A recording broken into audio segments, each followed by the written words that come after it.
Thank you. So what you stated is our mission statement, and if I may, I think it's important to provide context and take a step back.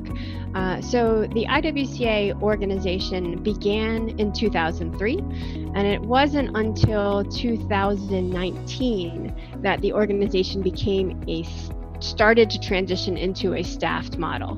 And I think what's fundamental to understanding the unique way that we work, the way that we pursue the mission that you stated, is to understand that in 2003, what were the seeds of the IWCA were when women working in coffee from the US organized and journeyed to Central America to connect directly with women working in coffee in Costa Rica and Nicaragua. And what happened in that gathering, in that coming together, was a realization that despite several differences, difference of country, difference of culture, difference of role in the value chain, that there was a fundamental commonality that was shared. And the fundamental commonality included a desire to do business with dignity, a desire to better themselves and their families, and a desire to improve their communities.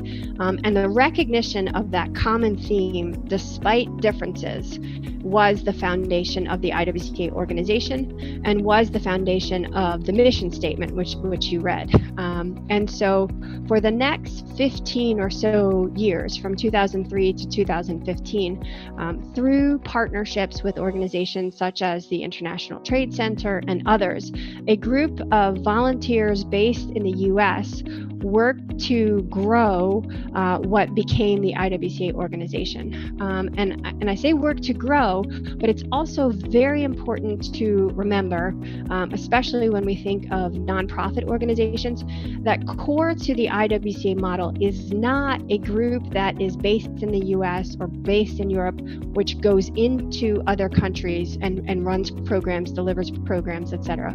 But core to the IWCA organization is that communities hold the solutions to their own challenges. And so in every one of the countries, from 0 countries to now today 25, every one of those countries where there is an official IWCA chapter, it's because individuals in those countries came together to form a chapter. It's not because the US-based 501c3 has the resources and goes in and runs those programs.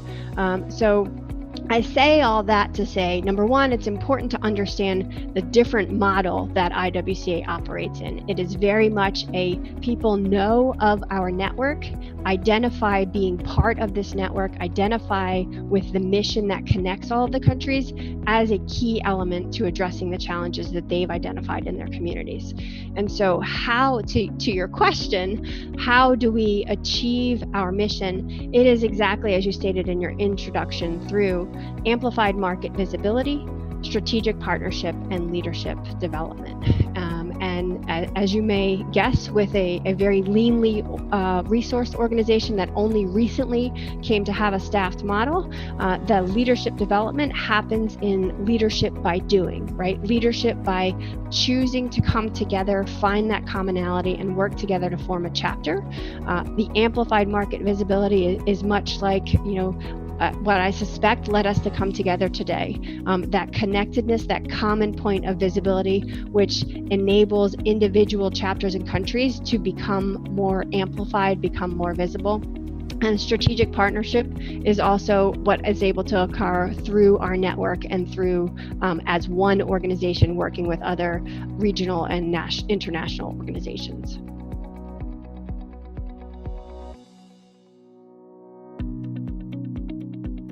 Happy to. And then also just want to note that we did prepare a visual to help people understand those 8 steps, which is available on our website under the About tab.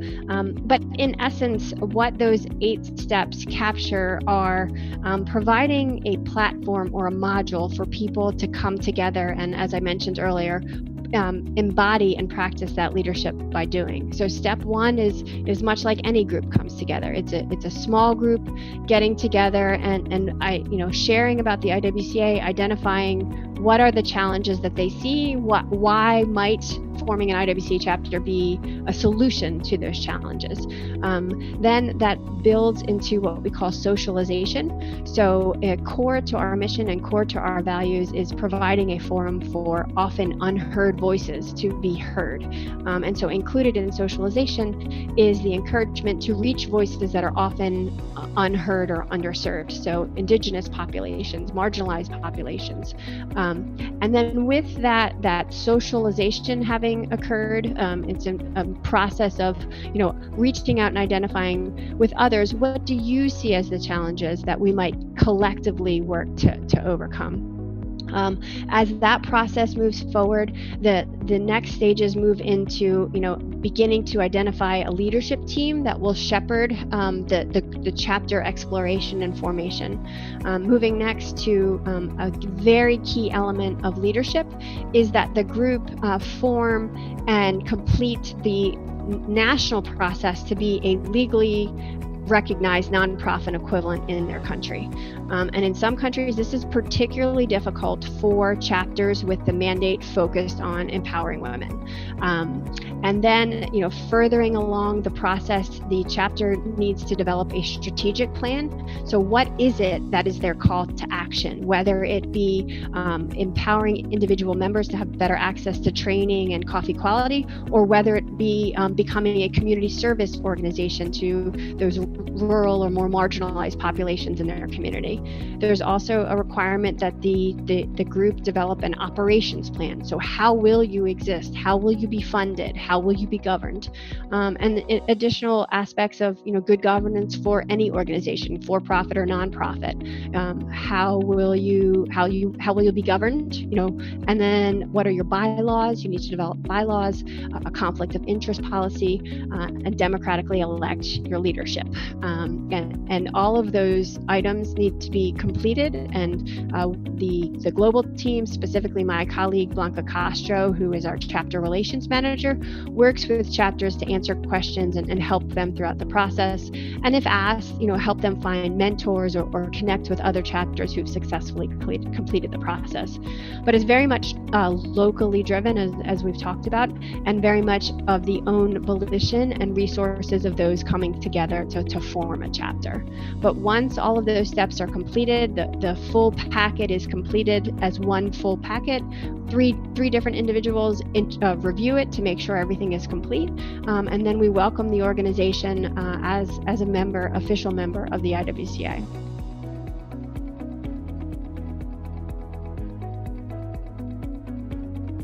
That's a very big question, and I think in keeping with the spirit of your series, Straight Talk, we don't make sure at a macro level that happens. We can't. No one organization can make sure that gender equality occurs at every step in the value chain, and especially in a step that is so complex, such as farming.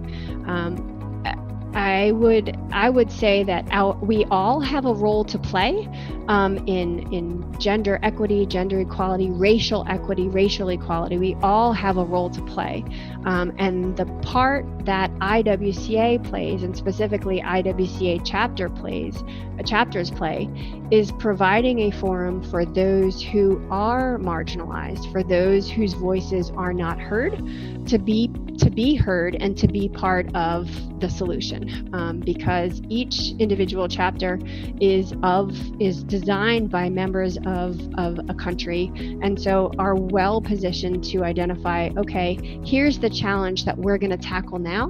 We know our community, we know our culture, we know how best to appropriately navigate this.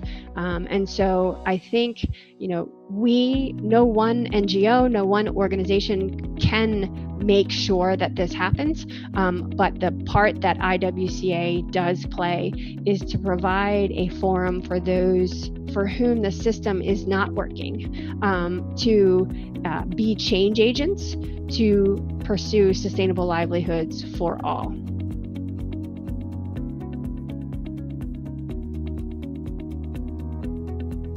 Oh, absolutely. And, I think specific examples where I have become aware of how the IWCA model is working. I mean, we have 13 different examples of empowerment in action on our website in our case studies library, which is under the chapters tab.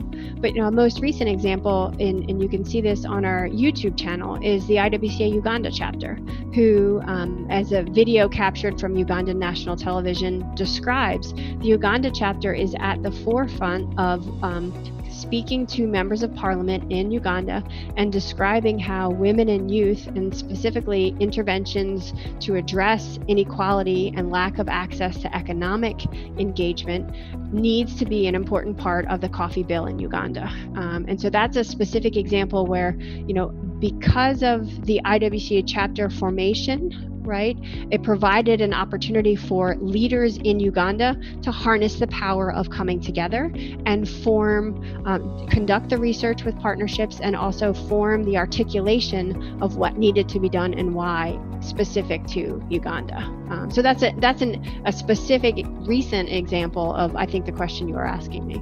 Exactly. And to answer another point of your question, as a global network, we provide the forum for leaders like Uganda to share with one another and share best practices and lessons learned. Okay, this is what we did in Uganda, and it was successful for these reasons, under these conditions. You may not have those conditions in your country.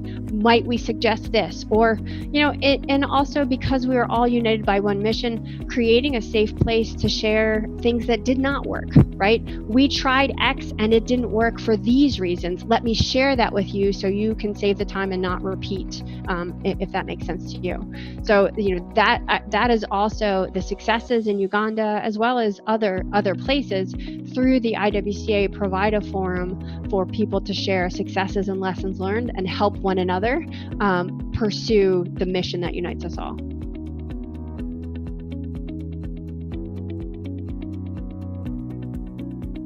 We have a staff of just a few people, but I love the hard driving, let's get this solved nature of your question. Again, I would reiterate that what we do is very much locally driven and globally connected. So we are not yet at the point where we can deliver insurance and to make sure that the pay gap is closed.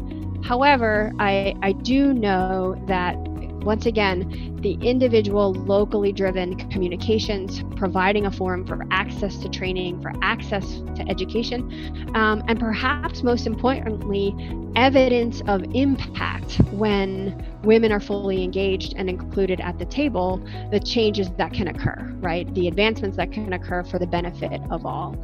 And I think, obviously I'm biased, but I think that the IWCA model is particularly successful and positioned for even greater success, because inclusivity is a core tenet of what we do and how we do it. So it's not a matter of let's improve let's minimize the wage gap to better women. It's let's minimize the wage gap to better communities, and then we all benefit. And so I think that the way we work, which is very much locally driven, globally connected, helps provide those one-by-one context-sensitive interventions and examples to demonstrate how we all benefit when we're all included. And one of the specific ways you can see that this is working is in many of our chapters who were started by women. The chapters began to experience success through their partnerships. Coffee quality began to improve, coffee premiums began to grow, and more men began joining the chapter to be part of the engagement of and evidence, if I may, of empowering women improves communities. It's not a men versus women. It's, we all need to be included. The table needs to be diverse. The decisions need to be comprehensive and systematic, and then we all benefit.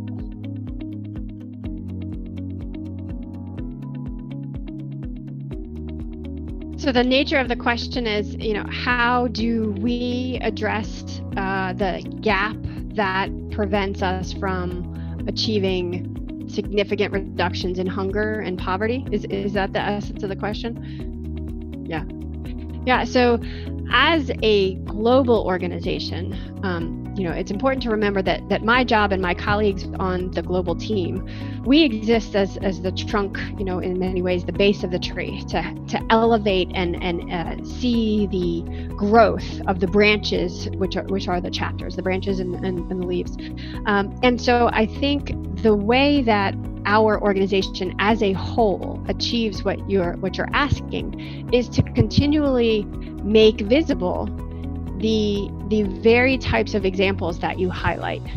When women are included, X occurs, but to do so in a way that, again, is context specific and locally driven. And so to be able to demonstrate, the FAO statistics, I've read them before too, are very macro level, and it's wonderful to have these because it can help, as you say, communicate in a broad way the importance of a driving and achieving change across the board. But I think our role to play is doing everything we can to help build the capacity, ensure the connectivity, and increase the visibility of what is happening because of the efforts of each individual chapter, right? Whether it is addressing hunger, whether it is increasing access to education for young children, boys and girls in school, increasing access to training which builds coffee quality or diversifies farming practices, whatever the specific example. Excuse me, I work from home. Please pardon the background. Whatever.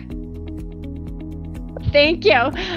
Thank you. Again, patience and flexibility. Whatever the specific example is, our role to play is to say, look, at a macro level, we talk about gender equity and equality and gaps. Let me give you a specific example of what can happen. And hey, we know Uganda. This is what we're saying about Uganda, from the perspective of the Uganda chapter. And, I think it's important to add across the full value chain. Our mission is not specific to coffee growing. It just happens that 90% of our chapters are coffee growing, but nonetheless, this issue exists across the full value chain.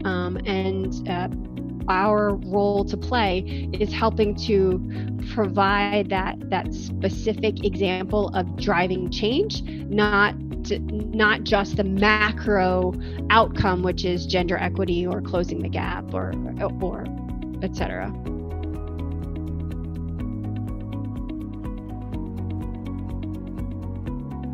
So as independent organizations, I think one of the biggest challenges that chapters find is how to ensure the resources to do their critical work. The resources in terms of partnerships, the resources in terms of specific staff to do the work, and that's necessary. We had a call just yesterday with many of our English-speaking chapters, leaders, over 25 leaders from several different regions were on the call working with ITC to identify, okay, what are our biggest needs? How can we as a group work together and address those needs? And I think the fundamental priority that came through is, how do we have the resources needed to do this work? Because it's important to recognize, people are by nature efficiency seeking, and chapters are formed on top of everything else that individuals have to do. And they're formed because achieving sustainable livelihoods is not happening otherwise. And so it's important to remember that the work being done by chapters, by and large, is driven by, a need to get it done, a desire to get it done, not because resources have been set aside and a plan has been made. So I think the biggest challenge is, okay, the need for this work has been fundamentally undervalued, as evidenced by the fact that it still needs to be done, and it's being done by a group that has just come together and make it happen. And then how do we help partners and investors identify the value of empowerment? There's no neat and tidy tangible metric to demonstrate the return on investment for empowerment, or the return on investment for capacity building or confidence building. But nonetheless, we all know in our day jobs that it's essential for success. So how do we identify the investability and return on investment in empowering locally driven change agents?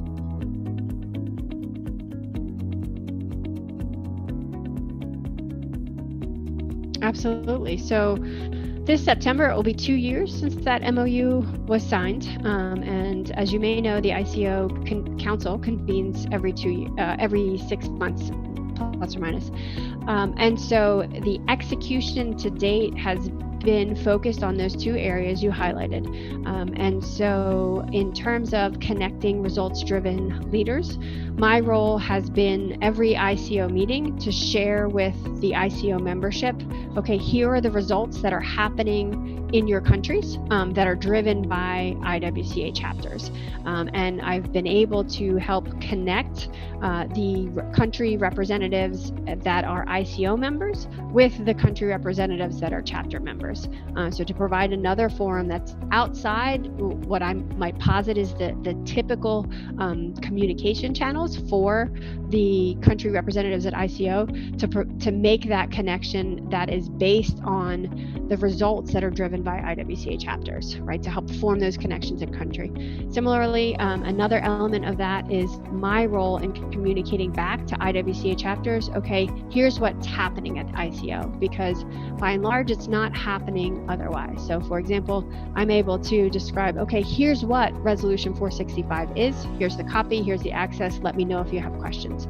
Here's what the London Declaration is, here's a copy, let me know if you have questions. I don't necessarily know all the answers because the IWCA is not a country government, is not an IWCA member, or is not an ICO member, but by being able to be there and understand what's happening, I'm able to connect our chapters to that understanding to help inform their work, oftentimes in their country in terms of forming partnerships. To the question of incorporating gender distinctions in data collection, this is very much conversational at this time, and it's been a matter of exploring with ICO staff, right? And you may know that ICO staff are involved in the data collection and analysis regarding coffee imports and exports. So it's been a matter of conversations and explorations with ICO staff to explore which countries have distinguished by gender their coffee export-import data. What are the barriers for others doing this, and how might we help to address those barriers? So it's a very complicated process, right? Data collection always is, but we're able to have those conversations that otherwise aren't being had, and begin to unpack the nuances and see what's possible.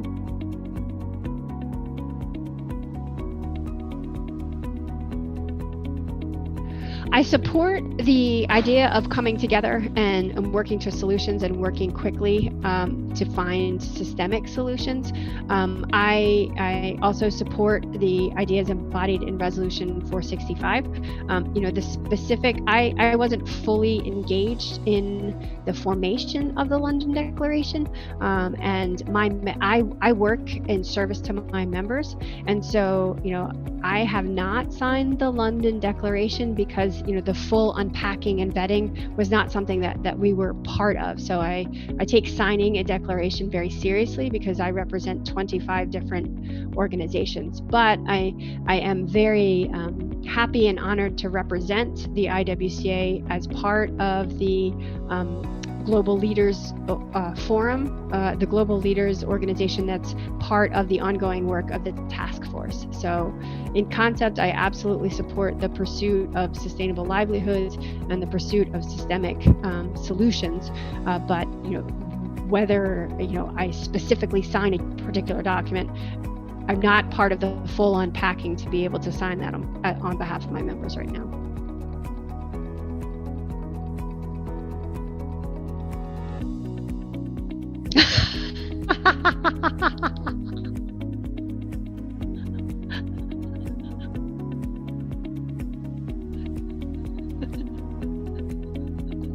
No pressure, save the planet. But hey, if I'm Superman and I'm flying, it's a good thing I pack light, right? I don't have all that weight of either way. I'm packing light. I don't have all that baggage of financial certainty.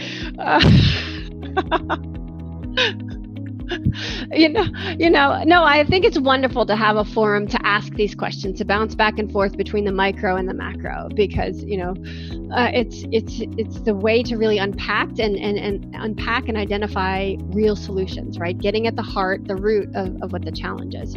And so to your specific question, does the IWCA call on governments? That to date has not been our role. We are not in a position to, single out any particular country and say, you're not doing X, or you are doing X, or you need to do Y.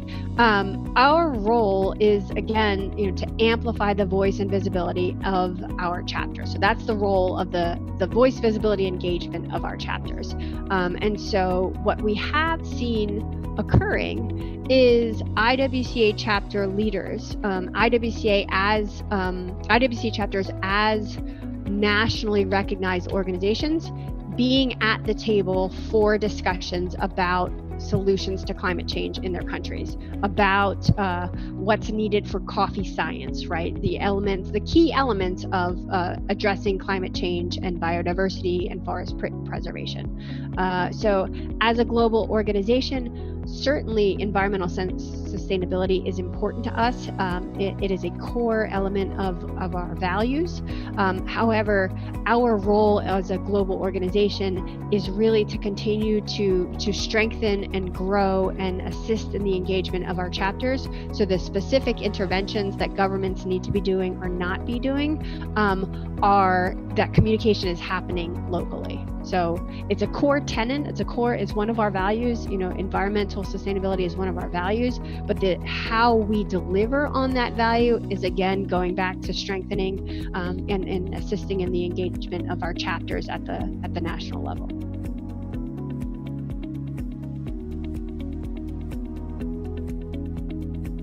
I love your questions. I really do. I think one thing that I want to make sure to sort of reverse in your questioning is that the IWCA Global Organization, we don't teach our chapters, right? Our chapters are the teachers. When I'm asked what is the vision for the IWCA, what is my vision for the IWCA? My vision for the IWCA is a kaleidoscope of the visions created and shared by our chapters. And I share that kaleidoscope example because I think it's important to sort of reframe the ask about, do we teach our chapters? No, our chapters are teaching and sharing with us, right? Core to the IWCA is the value of sustainability. And on our website, I'll read it specifically for you.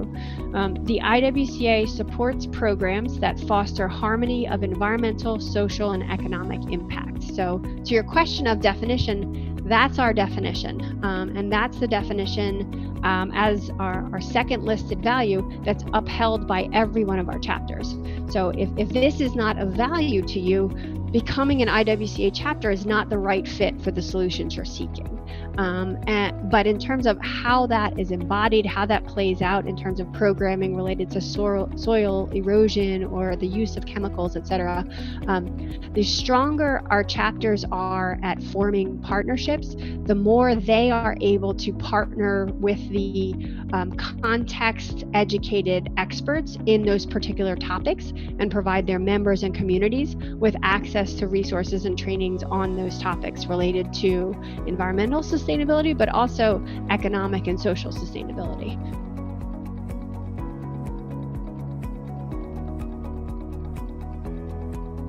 There's a lot of layers to your question there, and I think it's important to unpack the layers. And as you reference with the power embodied in the IWCA organization,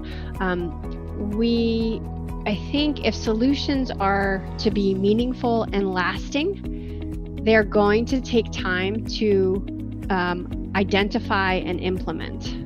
And so, we jokingly talk about the power wielded by the IWCA, but one of the reasons why I believe we are such a powerful organization is because we are steeped in complexity. There is no one single definition beyond at the value level.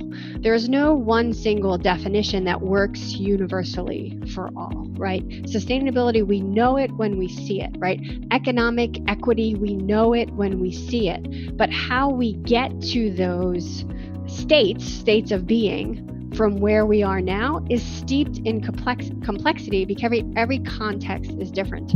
And so I think it's important to note that part of why this is slow moving and our solutions tend to be slower to be realized is because we are working with that kaleidoscope, right? So what is child labor versus children on a farm in one country may be different from one to the other. Now, exploitation, we know it when we see it. Please don't misinterpret that to mean that I am endorsing exploitation. I absolutely am not. But in my opinion, what often happens, what happens is people from other contexts drop into one context, take a video, and decide to label what they see from their vantage point. And so in terms of addressing what is child labor, what is exploitation, I am that kaleidoscope informed by my chapters who are saying, look, this is school break, right? This week is school break. So yes, if you drop in from Mars and take a video, you will see children on a farm because this is part of the culture. And that doesn't mean that every time someone drops in and takes a video, it is school break week. But nonetheless, if we are going to identify meaningful, lasting solutions to the worst, the exploitation, the degradation, etc., we have to work together to make sure we're understanding the contexts for specific interventions, what's appropriate, what we're seeing, etc.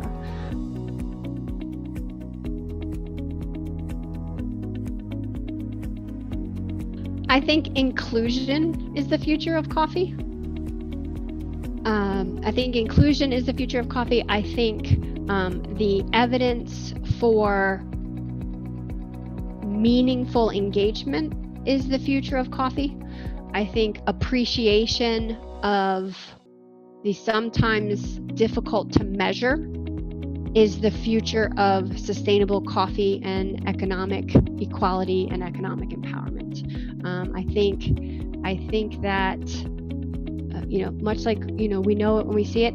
I think it's a very complex process. It's a process that despite the complexities, we absolutely need to act urgently on, but acting urgently without thinking systemically will likely yield another batch of problems, right? It's a band-aid solution. And of course I'm biased because that's the approach of my organization. There's no magic wand of here, we'll teach you this. No. Tell me what you need, right? You came together to form because fundamentally sustainable livelihoods are not happening in your communities. What do you need? And we on the global team do everything we can to form those connections to make that happen. So I think the future of coffee is finding a way to achieve inclusion and address gender inequities, racial inequities, economic disparities, disproportionate distribution of power, as well as the resources that come along with it. And I think that that's from a social perspective, from an economic perspective, and from an environmental perspective as well. And if you'll permit me, one other point that I thought of when you were speaking, when you're talking about human capital and the differential value assigned to human capital, one of the things that I've observed, not just in coffee, but in life in general, is much like my statements about how do we value empowerment and value investing in empowerment. I think we undervalue care. We undervalue the importance of care and community building, and so part of what you were addressing in your question about human capital is that in preparation for the call, I looked up, okay, what is this definition of human capital, because there's multiple different interpretations, and one common definition is the economic value of a worker's experience or skill. Well, we don't assign the economic value of putting dinner on the table. We don't assign the economic value of teaching right for wrong, but we know it's essential to achieving sustainability. And so it happens that, for many reasons, historians can help you understand better than I, that women are delivering care, child care, elder care, etc. But we don't assign, as a general society, significant economic value to care. So it's not surprising that we also face that challenges when we start to merge into those items which historically have always had an economic value assigned to them. And I think it's important for gender equity because it's also important when men increasingly take on roles and responsibilities related to care. Co-parenting or co-meal preparation or co-domestic duties, all of which coffee researchers have identified as key elements that hold women back from the questions you are asking me about, pay gap, gender gap, etc.